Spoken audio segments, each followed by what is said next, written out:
as the saying goes, if you're going to shoot at the king, you'd better not miss. And it seems that Israel's now ex-defense minister missed when he gave a press conference on Saturday evening and became the first minister to call for a halt to this government's judicial overhaul. It took a while. The ceasefire was meant to come into effect at 10 p.m. local time last night, but Islamic Jihad militants continued to fire rockets towards Israel for just over another hour, and Israel was continuing to carry out airstrikes until about midnight local time. But for the past 9 hours or so, this ceasefire has been holding. Many of them line this street here, colloquially known as the Champs-Élysées, not because it's posh, but because there used to be a French hospital at the beginning of the street. Israel and the United States will reiterate their commitment to doing whatever it takes, effectively, to prevent Iran from getting nuclear weapons, and in the words of a US administration official, to also address Iran's destabilizing efforts and the threats from Iran and its proxies against Israel. Erica?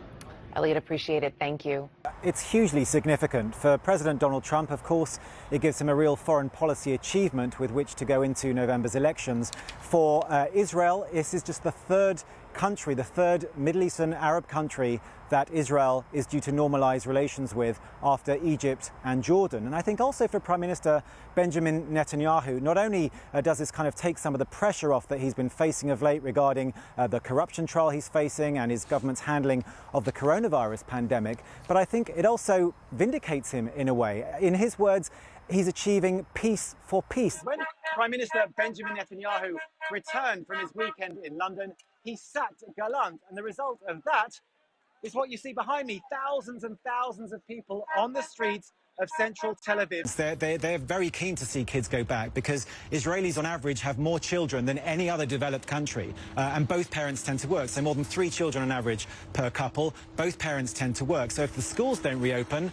then you can't really have the economy open either, because the parents simply wouldn't be able to go back to work. I think it's quite unlikely, Becky, to be honest. Certainly if history is any guide, in 2017 there was a devastating earthquake in the southeast of Iran near the border with Iraq.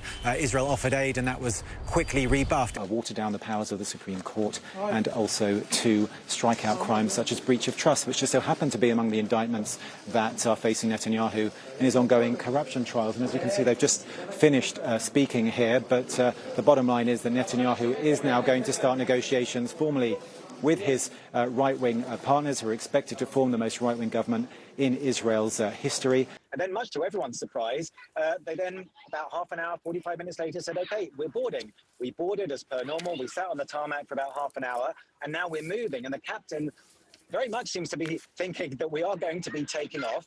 I'm not sure if I feel completely relaxed driving this, not driving, but being in this self-driving car, but I think I know something that might help.